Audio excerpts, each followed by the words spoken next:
Hello दोस्तों, judiciary wings के YouTube channel में आप सभी का बहुत ही स्वागत है। तो साथियों, आज का वीडियो अपने उन सभी छात्रों के लिए बहुत इंपॉर्टेंट है जो एलएलबी कर रहे हैं, अर्थात जो फाइनल ईयर में हैं या जो पास कर चुके हैं और अभी तक उन्होंने ऑल इंडिया बार एग्जाम नहीं दिया है। साथ ही साथ में आपको ये भी पता होगा कि अब आपको एआईबी देने से पहले बार काउंसिल में रजिस्ट्रेशन की जरूरत नहीं है। अर्थात आप अगर अपीयरिंग स्टूडेंट भी हैं, अर्थात अभी आप एलएलबी का फाइनल सेमेस्टर का एग्जाम भी दे रहे हैं, तो भी आप ऑल इंडिया बार एग्जाम दे सकते हैं। और जब आपका रिजल्ट आएगा फिर आप रजिस्ट्रेशन करा के वो सर्टिफिकेट आप अपलोड कर सकते हैं। ठीक है, तो दोस्तों आज का जो सिलेबस, आज का जो टॉपिक है वो बहुत इंपॉर्टेंट है। जैसा कि आप सभी को थंबनेल से ही पता चल गया होगा कि हम लोग आज चर्चा करेंगे सिलेबस पे। जो एआईबी 20 का एग्जाम आने वाला है, फॉर्म आने वाला है, क्योंकि अब bar council of India AIB 20 की तैयारी कर रही है, तो आप लोग भी अपनी एआईबी का जो एग्जाम है उसकी तैयारी आप लोग शुरू कर दीजिए। तो आज हम बात करेंगे सिलेबस पर और एग्जाम पैटर्न पर कि जो ऑल इंडिया बार एग्जाम होता है उसका पैटर्न क्या होगा और सिलेबस क्या होगा, उस पे हम चर्चा करेंगे। साथ ही साथ में इस वीडियो के थ्रू मैं आप लोगों को कुछ ऐसे बोनस पॉइंट्स दूंगा जिससे आपके लिए ये जो एग्जाम होगा एआईबी का, ये बहुत ही आसान हो जाएगा और आप क्वालिफाई कर ले जाएंगे। जैसा कि पता ही है कि 50% से ज्यादा लोग फेल हो जाते हैं एआईबी देते टाइम, जबकि ओपन बुक भी होता है, आप सभी को पता है। साथियों, ये मेरा नंबर है और अगर आपको इलाहाबाद उच्च न्यायालय में किसी भी तरीके की विधिक सहायता, विधिक परामर्श की आपको आवश्यकता है तो आप मुझसे जरूर संपर्क कर सकते हैं। मैं पूरी आप लोगों की मदद करूंगा। चलिए, साथ ही साथ में एक सूचना और भी है कि अगर आपको जो हम एआईबी का बैच लाने जा रहे हैं, अगर आपको उसके लिए किसी भी तरीके की क्वेरी की आवश्यकता आपको लगती है या आप बैच को ज्वाइन करना चाहते हैं, तो आप इस दिए हुए नंबर पर भी कॉन्टैक्ट कर बात कर सकते हैं। आपकी पूरी सहायता और मदद की जाएगी। चलिए, अब हम लोग बात कर लेते हैं कि ये एग्जाम कैसे होगा और ये एग्जाम का पैटर्न क्या होगा। तो आपको पता होना चाहिए और पता भी होगा आपको कि ये जो एग्जाम होता है ऑल इंडिया बार एग्जाम, ये क्या होता है, ओपन बुक एग्जाम होता है। अर्थात आपका जो ये एग्जाम होगा ये ओपन बुक होगा, अर्थात आप बुक को लेके जाएंगे और बुक को आप खोल के पढ़ेंगे। बट वो बुक क्या होना चाहिए, उसमें किसी भी तरीके की कमेंट्री नहीं होनी चाहिए, अंडरलाइन नहीं होना चाहिए, कोई नोट्स नहीं होनी चाहिए। वो ओनली क्या होनी चाहिए, बेयर एक्ट होनी चाहिए। बेयर एक्ट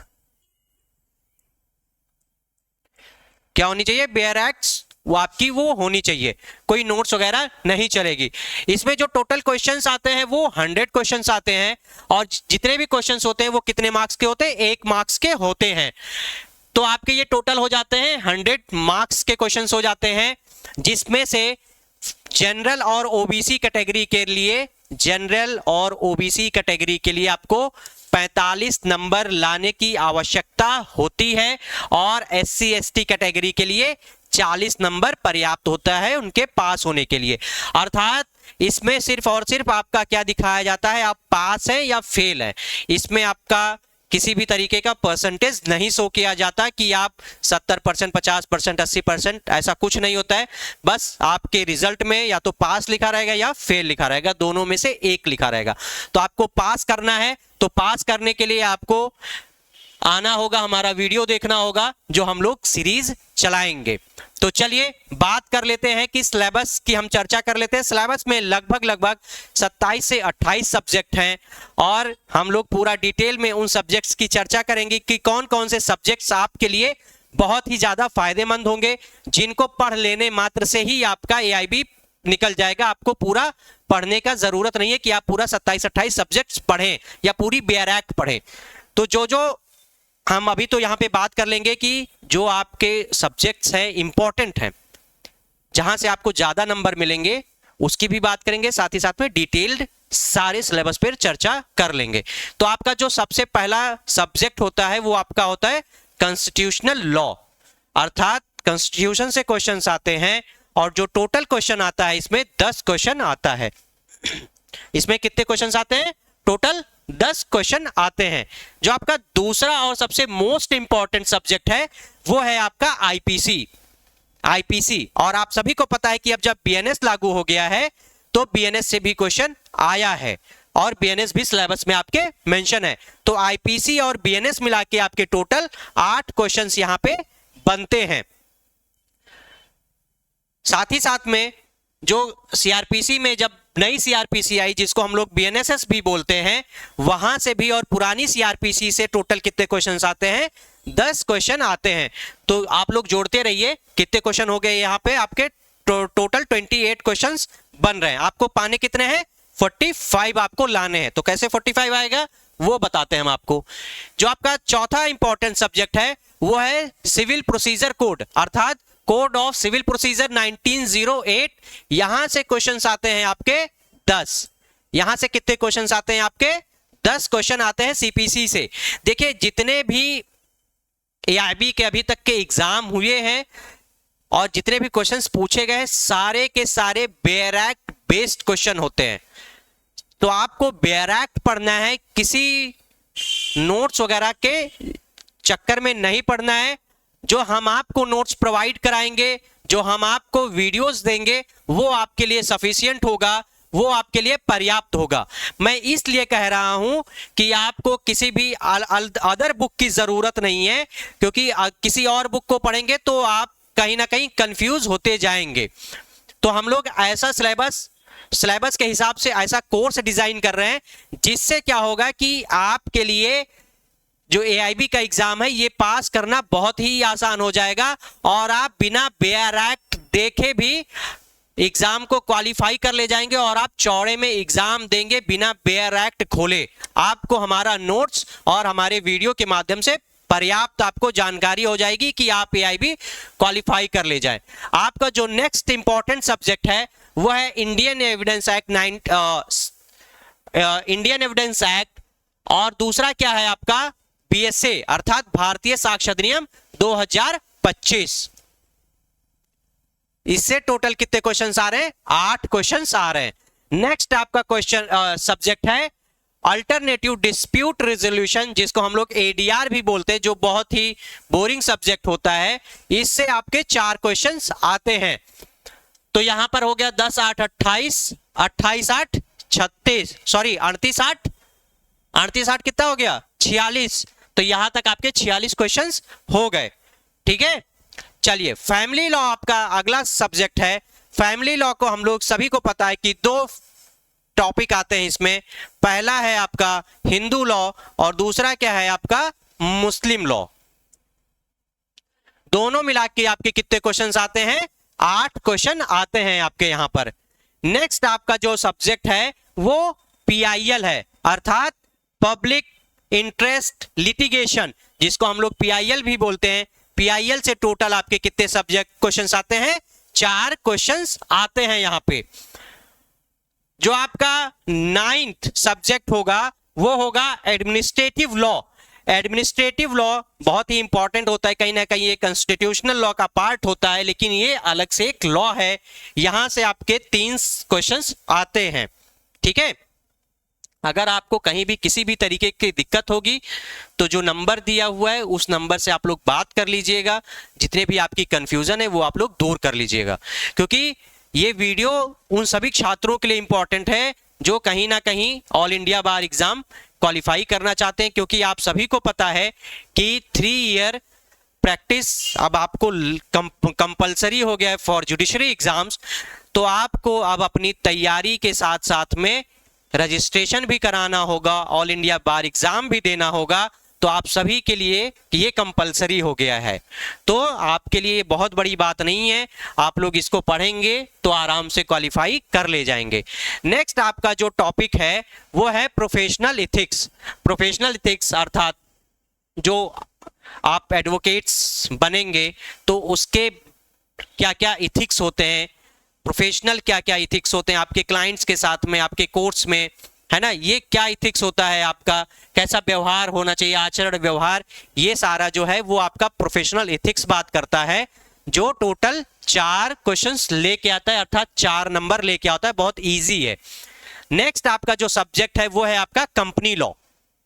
ठीक है, कंपनी लॉ मोस्ट इंपॉर्टेंट है।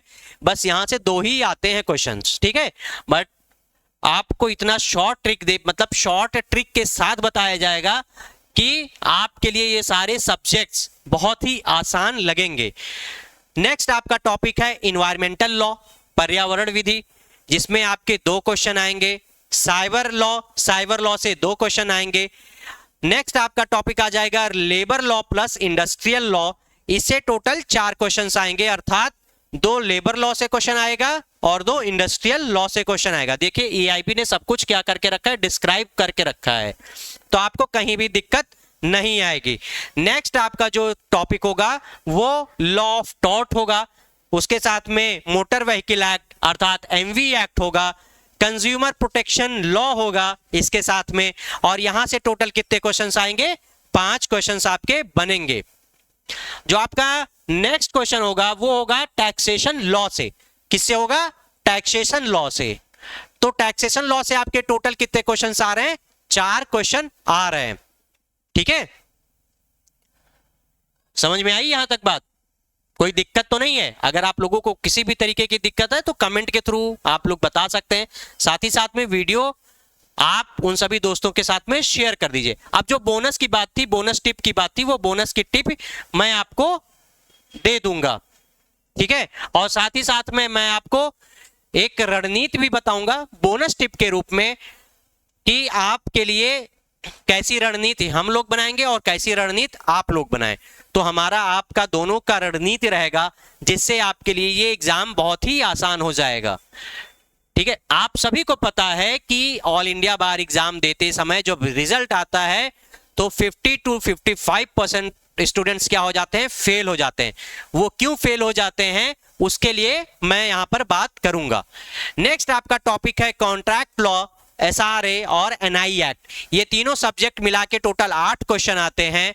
साथ ही साथ में लैंड एक्विजिशन एक्ट जो आपका है, यहां से 2 क्वेश्चन आते हैं।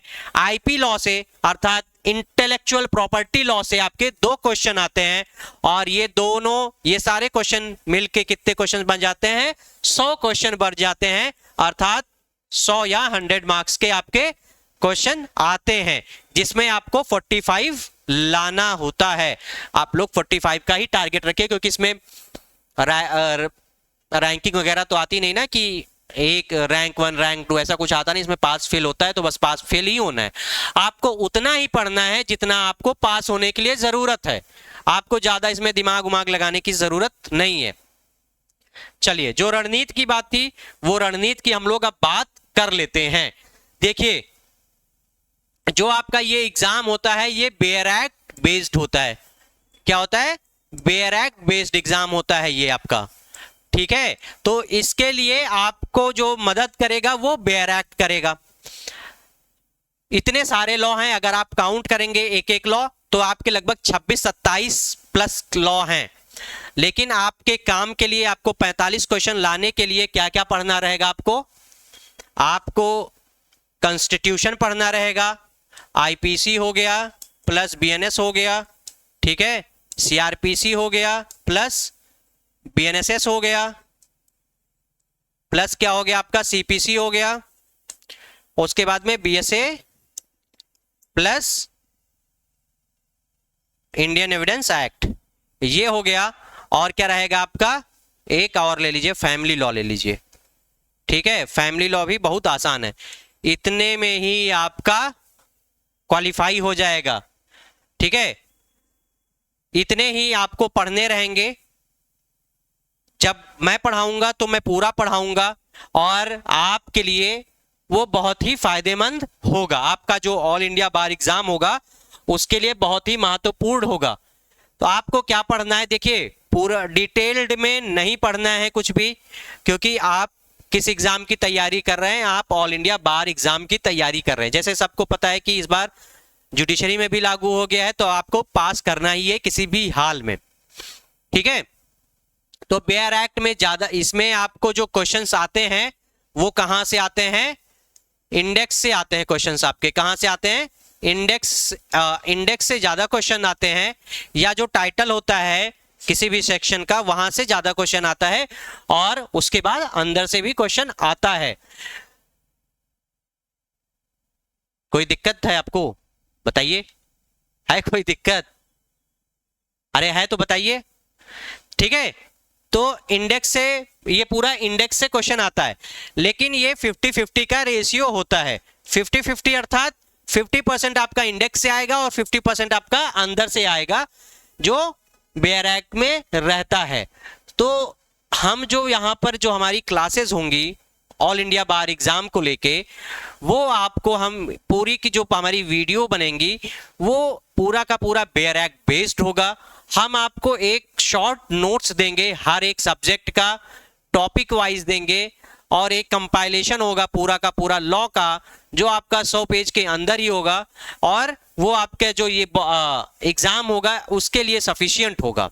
उसके लिए आपको कुछ भी अलग से पढ़ने की जरूरत नहीं है। ठीक है, तो अगर आपको AIB से संबंधित कोई भी जानकारी आपको लेनी है, या आपको बैच से संबंधित कोई भी जानकारी लेनी है, तो आप 8004394194 पर कॉल कर सकते हैं।